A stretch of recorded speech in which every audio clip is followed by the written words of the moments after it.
Eu sou Cristiana Muraro, professora de Direito Administrativo, e hoje o programa Saber Direito Responde vai tratar do tema Tomada de Contas Especial, que foi o tema abordado nas aulas anteriores dessa semana. Nós estamos aqui com dois estudantes, a Jaqueline, estudante de Administração, e o Israel, estudante de Direito, que vão contribuir conosco fazendo perguntas para vermos se os nossos temas foram bem debatidos e bem entendidos para a compreensão da matéria. Israel, por favor, vamos fazer a primeira pergunta para vermos se você compreendeu, prestou atenção nas aulas e compreendeu direitinho o nosso tema. Professora, o artigo 8º da Lei 8.443 preceitua que a autoridade administrativa competente adote providências para a instauração de tomada de contas especiais diante de qualquer ato ilegal, ilegítimo ou antieconômico que resulte dano ao erário. O que caracteriza um ato antieconômico? Bom, Israel, uma boa pergunta. O ato antieconômico, ele é voltado para uma análise normalmente de preços de mercado. Vamos citar um exemplo para que essa pergunta fique esclarecida. Quando a administração pública vai contratar uma obra, por exemplo, para a reforma de um estádio, é importante que essa obra seja contratada pelo preço de mercado. Se essa contratação supera o preço de mercado, aqui nós temos um ato antieconômico. Isso porque a gente chama de uma obra superfaturada, né, porque a gente tem um preço acima do mercado, chamado de sobrepreço, e se esse preço acima de mercado, ele é concretizado por meio de uma medição dessa obra e o pagamento, ou seja, a fatura deste preço acima do valor de mercado, nós temos uma obra com superfaturamento. Então, o superfaturamento, Israel, é um exemplo de um ato antieconômico. E o ato antieconômico dá ensejo a um processo de tomada de contas especial, que tem o objetivo de ressarcir o erário daqueles valores gastos a maior do que se deveria ter pago por aquela obra. Compreende? Perfeito, professora. Obrigada pela participação, Israel. Vamos ouvir, então, os nossos internautas. Qual pergunta nós temos aqui dos nossos internautas? Gostaria de saber se os pareceres emitidos pelos tribunais de contas são vinculantes. Bom, Bruno, obrigada pela sua participação. Os pareceres emitidos pelos tribunais de contas não são vinculantes. Conforme o artigo 71, inciso 1º da Constituição, cabe aos tribunais de contas emitir pareceres sobre as contas relativas ao exercício dos chefes do Poder Executivo, como, por exemplo, ao TCU, cabe emitir o parecer sobre as contas da Presidência da República. E em relação aos estados, nós temos os tribunais de contas estaduais e alguns municípios têm tribunais de contas municipais. Então, cabe a esses tribunais emitir os pareceres das contas da administração do exercício desses governantes, e esse parecer não é vinculante. Esse parecer é enviado ao Poder Legislativo, no caso do TCU, enviado ao Congresso, e assim sucessivamente, de acordo com a esfera de jurisdição. E esse parecer, ele é apreciado pelo Poder Legislativo, que vai decidir sobre a regularidade ou irregularidade das contas, mas não é vinculante, é apenas opinativo. Vamos agora ouvir a pergunta da Jaqueline. Olá, professora. É sabido que na TCE ela tem duas fases, a fase interna e a externa. Você poderia exemplificar um pouco mais sobre essas fases? Bom, na fase interna, ela tem a diferenciação da fase externa, porque a interna é feita na administração pública, normalmente responsável por gerir, guardar os recursos envolvidos no caso. Já a fase externa, ela é feita no Tribunal de Contas. Então, a principal diferença entre um e outro é que na fase interna tem uma comissão de tomada de contas especial e não se julga as contas. Essa comissão, ela elabora um relatório conclusivo pela regularidade ou irregularidade, mas ela não julga as contas. Isso porque a Constituição Federal, no artigo 71, inciso 2, atribui a competência de julgar as contas aos tribunais de contas. Então, é na fase externa que o Tribunal de Contas vai realmente julgar se as contas são regulares, irregulares ou regulares com ressalvas.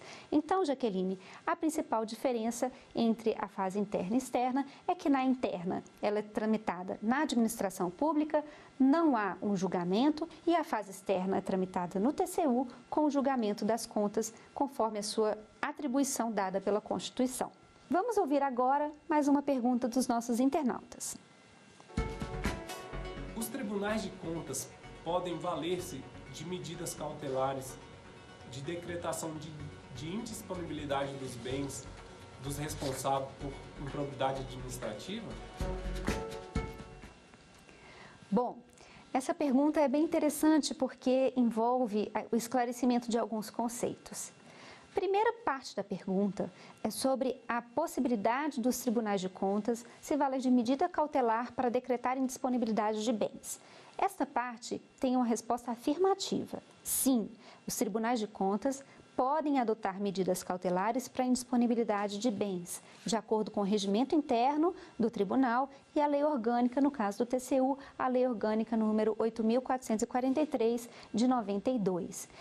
Há requisitos para a decretação de indisponibilidade de bens e é uma medida extrema que deve ser tomada com muita cautela. Mas em relação à improbidade administrativa, isso não está na esfera do Tribunal de Contas. A improbidade administrativa é um processo diferente do processo de tomada de contas especial e ele tramita no judiciário. Então, no caso de improbidade administrativa, a legislação é distinta, a tramitação é no judiciário e não cabe aos tribunais de contas intervir numa ação de improbidade administrativa. Eu espero que com essa pergunta nós tenhamos esclarecido a diferença entre uma ação de improbidade e um processo de tomada de contas especial. A ação de improbidade tramita no judiciário e a tomada de contas especial tem como órgão competente para julgá-la o Tribunal de Contas. Vamos ouvir agora uma pergunta do Israel. Professora, qual é a melhor exegese para o princípio da razão suficiente abrogável?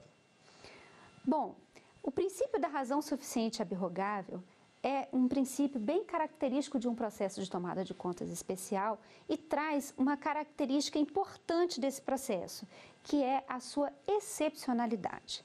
O processo de TCE é bastante pesaroso para o gestor que o responde. Então, ele deve ser evitado, ele deve ser instaurado somente quando realmente necessário. Ele deve ser instaurado de forma excepcional.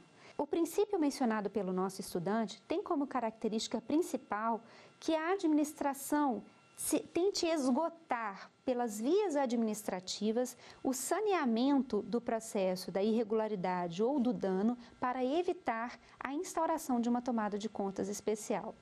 Nesse sentido, é importante que antes do encaminhamento do processo para o Tribunal de Contas, a administração na fase interna tome todas as providências possíveis para recompor o dano, para elidir a irregularidade, de forma que se evite a instauração de uma tomada de contas especial.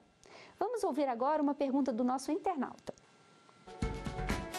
Eu gostaria de saber, basicamente, como funciona a fase interna e externa da tomada de conta especial. Bom, Adriano, tanto na fase interna quanto a fase externa da tomada de contas especial, é importante que a gente garanta sempre o princípio da ampla defesa e do contraditório. Começando pela fase interna, a administração vai criar uma comissão de tomada de contas especial. Essa comissão vai analisar qual é o ato ilegítimo, antieconômico ou ilegal que tenha causado dano ao erário, quem são os responsáveis por esses atos e qual o valor do dano. Ela vai chamar o responsável para esclarecer, apresentar defesa sobre esses fatos. Há também a possibilidade de a tomada de contas especial ser instaurada pela simples omissão no dever de prestar contas. Então, neste caso, a administração tem menos elementos até para poder instaurar a tomada de contas especial. Mas, mesmo assim, ela é instaurada, tem que haver o princípio da ampla defesa do contraditório homenageado, então o responsável tem que ser citado para apresentar defesa, a comissão vai cotejar os elementos de defesa, vai apreciá-los e emitir um relatório conclusivo pela regularidade ou irregularidade das contas. Se regular, o processo pode ser arquivado na fase interna. Se irregular, a administração deve tomar providências para mitigar a irregularidade e, se isso for possível, o processo pode ser arquivado sem prejuízo de aplicação de multa ou sanção àquele que tenha dado causa a alguma irregularidade, ou pode encaminhar esse processo de tomada de contas especial ao Tribunal de Contas da União, que vai processar a fase externa da TCE. Na fase externa, o TCU ou o Tribunal de Contas responsável faz uma instrução do processo apontando a conduta, o nexo de causalidade, as consequências, o responsável pelo dano, a quantificação do dano e o chama para apresentar as suas alegações de defesa. O responsável apresenta a defesa, o TCU analisa, emite uma instrução de mérito sobre o assunto. Esse processo é encaminhado para o Ministério Público de Contas, que deve emitir o seu parecer, e depois é encaminhado para o ministro relator para a emissão do relatório e voto. Em seguida, o processo é submetido ao colegiado, que vai apreciar as contas, julgando-as regular, irregular ou regular com ressalva, de acordo com cada situação. Vamos ouvir agora uma pergunta da nossa estudante Jaqueline. Professora, quando deve ser instaurado um processo de tomada de contas especial? Bem, Jaqueline, o processo de tomada de contas especial deve ser instaurado sempre que nós tivermos algum ato ilegal, ilegítimo ou antieconômico que resulte em dano ao erário. O objetivo da TCE é recompor o erário. Então, em havendo essas situações de ato ilegal, ilegítimo, antieconômico com dano ao erário, ou havendo a omissão no dever de prestar contas, deve ser instaurada uma tomada de contas especial. Lembrando aqui que nós já falamos que o processo de tomada de contas especial deve ser instaurado de forma excepcional. Então, é importante tomar as medidas administrativas necessárias para tentar mitigar as irregularidades ou o prejuízo antes da instauração da TCE. O Saber Direito Responde vai fazer um breve intervalo. Não saia daí, voltamos já.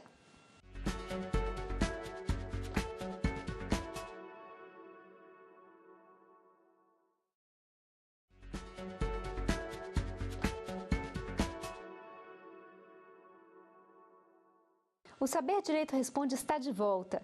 Nós estamos aqui com os estudantes Israel, estudante de Direito, e Jaqueline, estudante de Administração, além da participação dos nossos estudantes pela internet. Vamos continuar respondendo as perguntas sobre as aulas de processo de tomada de contas especial. Vamos iniciar esse bloco com a pergunta do nosso querido estudante Israel. Professora, antes da instauração da tomada de contas especiais, quais as medidas que a autoridade competente deve adotar para caracterizar ou elidir o dano? Bem, Israel, como vimos nas aulas, o processo de tomada de contas especial, ele deve ser instaurado em caráter excepcional, porque é um peso muito grande para quem o responde. Dessa forma, é importante que a administração busque as medidas mitigadoras do dano ou da irregularidade ensejadora da TCE. Vamos dar um exemplo para que fique bem entendido. No exemplo, o município A celebrou um convênio com a União para a implementação de unidades sanitárias, de 200 unidades sanitárias na municipalidade.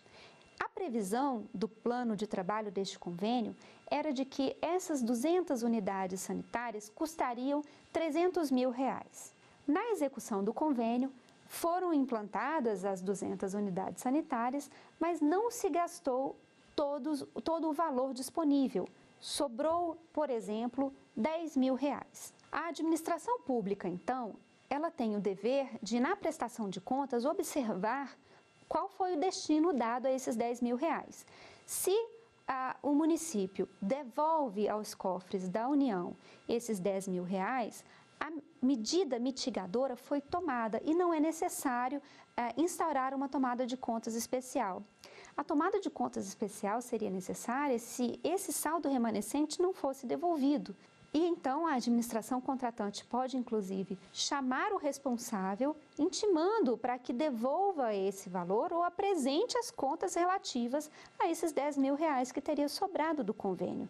Se isso for feito e o erário for recomposto, não há necessidade de instauração da TCE. Vamos agora ouvir uma pergunta do nosso estudante que está participando pela internet. Professora, uma decisão proferida pelo Tribunal de Contas tem eficácia de título judicial ou extrajudicial? Bom, Bruno, muito obrigada pela sua participação e, em resposta à sua pergunta, a decisão proferida pelo Tribunal de Contas da União, ela tem eficácia de título executivo extrajudicial. Não há autoexecutoriedade da decisão do Tribunal de Contas. Em verdade, o acórdão proferido pelo Tribunal de Contas, ele será objeto de um processo de cobrança executiva administrativa, que chamamos de CEBEX. Caso o responsável que foi condenado não recolha espontaneamente esse débito através de uma guia de recolhimento da União, uma GRU, esse processo vai ser encaminhado para a Advocacia Geral da União, que vai inscrever aquela dívida na dívida ativa da União e processar com competente processo de execução fiscal. Então, a decisão do Tribunal de Contas da União é um título executivo extrajudicial que dá ensejo à inscrição na dívida ativa da União e um processo de execução fiscal que tramita no Poder Judiciário. Vamos ouvir agora uma pergunta da nossa estudante Jaqueline. É possível haver uma revisão judicial da decisão do Tribunal de Contas? Bom, Jaqueline, é possível sim. Mas o Poder Judiciário deve ter uma deferência e encontra limites na revisibilidade de decisões dos tribunais de contas. Isso porque a Constituição Federal trouxe a competência aos tribunais de contas para julgar as contas de quem gere ou administra, guarda ou recebe bens públicos. Ao Judiciário, pelo princípio da inafastabilidade do Poder Judiciário ou jurisdição una, cabe sim levar a decisão de Tribunal de Contas através ou de uma ação anulatória ou de um mandado de segurança, principalmente quando essa decisão está eivada de ilegalidade ou, por exemplo, não observou a ampla defesa e o contraditório, uma citação foi inválida, entre outros aspectos que podem ferir o princípio da legalidade, os contornos do processo de TCE. Nesse caso, então, o Judiciário pode sim revisar uma decisão do Tribunal de Contas, reservando-se a respeitar a análise de mérito da Corte de Contas. Vamos ouvir agora uma pergunta do nosso internauta. Com relação à tomada de conta especial, qual a diferença entre a tomada de contas anual e a prestação de contas anual? Bom, Adriano, é uma boa pergunta. Nós temos alguns tipos de contas: as contas anuais, as contas especiais e as contas extraordinárias. As contas anuais são prestadas por todos aqueles que recebem, gerem, guardam bens ou recursos públicos, como, por exemplo, o prefeito tem que prestar contas anuais, o governador, a presidência da República e qualquer órgão da administração tem que prestar contas anuais. Já a tomada de contas acontece quando a obrigação de prestação de contas anual não é cumprida. Então, faz-se a tomada de contas. Ou a prestação de contas anual está eivada de ilegalidade, irregularidade, com atos ilegítimos antieconômicos e que gerem dano ao erário. Então, instaura-se a competente tomada de contas especial. Aí está a diferença entre prestação de contas anual e tomada de contas especial. Só para a gente recapitular, no caso das contas extraordinárias, elas são cabíveis quando há o encerramento das atividades do órgão da administração pública, seja direta ou indireta, e no encerramento das suas atividades é necessário fazer uma prestação de contas um pouco mais abrangente do exercício da atividade daquele órgão ou entidade que está sendo extinto. Bom, vamos ouvir agora uma pergunta do Israel. Professora, cabe tomada de contas especiais por dano causado por particular? O particular, ele não deve prestar contas, mas ele pode fazer parte de um processo de tomada de contas especial. Por quê, professora? Porque se ele recebe bens, valores ou recursos públicos e esses valores são empregados de forma ilegal, ilegítima ou antieconômica, o servidor público envolvido vai participar da tomada de contas especial e o particular participa em solidariedade, porque se ele recebeu esse dinheiro, é provável que ele tenha maiores condições de devolver. Não seria justo o servidor responder sozinho por um ato ilegal, ilegítimo, antieconômico, com dano ao erário, se o dinheiro foi repassado ao particular. Então, o particular ele pode sim ser arrolado como responsável e ser condenado em solidariedade com os agentes públicos envolvidos num processo de tomada de contas especial. Bom, vamos ouvir agora a participação dos nossos alunos pela internet. O Tribunal de Contas da União é subordinado ao Congresso Nacional? Boa pergunta. Ele é subordinado ou não? Há divergência de opiniões sobre o assunto. A Constituição fala que cabe ao Congresso, com o auxílio do Tribunal de Contas, exercer a fiscalização contábil, orçamentária, patrimonial e assim sucessivamente, conforme a redação do artigo 70 da Constituição. A Constituição traz a expressão com auxílio dos tribunais de contas. E isso tem trazido bastante divergência no meio jurídico. O Tribunal de Contas é um órgão ligado ao Congresso, mas não necessariamente subordinado. Em verdade, ele tem todo um trabalho autônomo e independente e tem algumas influências do Congresso na medida em que o Congresso pode fazer solicitações aos tribunais de contas para instaurar fiscalização, representação, entre outros processos, e também ao Congresso vai caber o julgamento das contas da Presidência da República mediante o parecer prévio dos tribunais de contas. Então, há uma relação entre eles, mas não necessariamente uma subordinação. Vamos agora ouvir mais uma pergunta da Jaqueline. Professora, no que consiste o princípio da verdade material? Bom, Jaqueline, o processo de tomada de contas especial tem como objetivo principal o ressarcimento ao erário. E, às vezes, para isso, é necessário abrir mão de um certo formalismo. É importante que se apure a verdade material, a realidade dos fatos, para que não se cometa nenhuma injustiça. Isso porque aqueles que respondem numa TCE podem vir responder, inclusive com seu patrimônio pessoal, para recompor eventual dano ao erário. Então, por causa disso, o princípio da verdade material traz ao processo de tomada de contas especial alguma flexibilidade, como, por exemplo, a aceitação de defesa intempestiva, claro que desde que justificado, traz a possibilidade de avaliar peças do processo ou cópias sem a necessidade de uma autenticação de cartório, por exemplo. E, nesse sentido, o processo ganha uma certa maleabilidade quanto às formas, para que a verdade material seja realmente analisada e não haja uma condenação injusta. Bom, vamos ouvir agora uma pergunta do nosso estudante Israel. Professora, quais são os recursos cabíveis na fase externa da tomada de contas especiais? Bom, Israel, na fase externa, o TCU vai julgar as contas regulares, irregulares ou regulares com ressalva. Havendo interesse recursal, cabem os seguintes recursos. Primeiro, vamos tratar aqui do recurso de reconsideração, que leva ao tribunal toda a matéria e tem também o efeito suspensivo.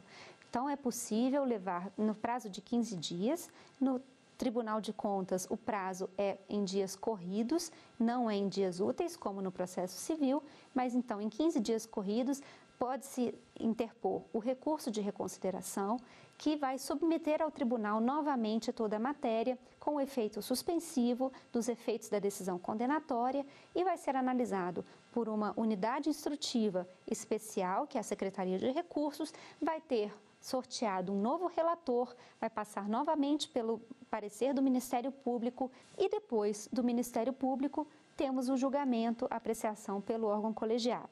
O Saber Direito fica por aqui. Espero que você tenha aprendido sobre tomada de contas especial e entendido que é um importante instrumento para a reconstituição do erário, que é um instrumento que permite que a população veja as suas contas, a prestação de contas, veja que os recursos do seu dinheiro, dos bens públicos, estão sendo bem aplicados ou não e que haja a punição daqueles que não o aplicarem corretamente. É um instrumento que nos dias de hoje tem sido bastante importante para que evitemos que corrupções, ilegalidades, atos ilegítimos se perpetuem, trazendo dano aos bens que, em última instância, são do povo. Sou Cristiana Muraro, professora de Direito Administrativo, e até a próxima. Gostou das aulas? Você pode dar sugestões de temas que quer aprender no Saber Direito. Escreva pra gente, o nosso e-mail é saberdireito@stf.jus.br ou entre em contato pelo nosso WhatsApp. O número é este que aparece na tela. Você também pode estudar pela internet. É só acessar tvjustiça.jus.br e ainda reveja as nossas aulas no canal do YouTube, TV Justiça Oficial.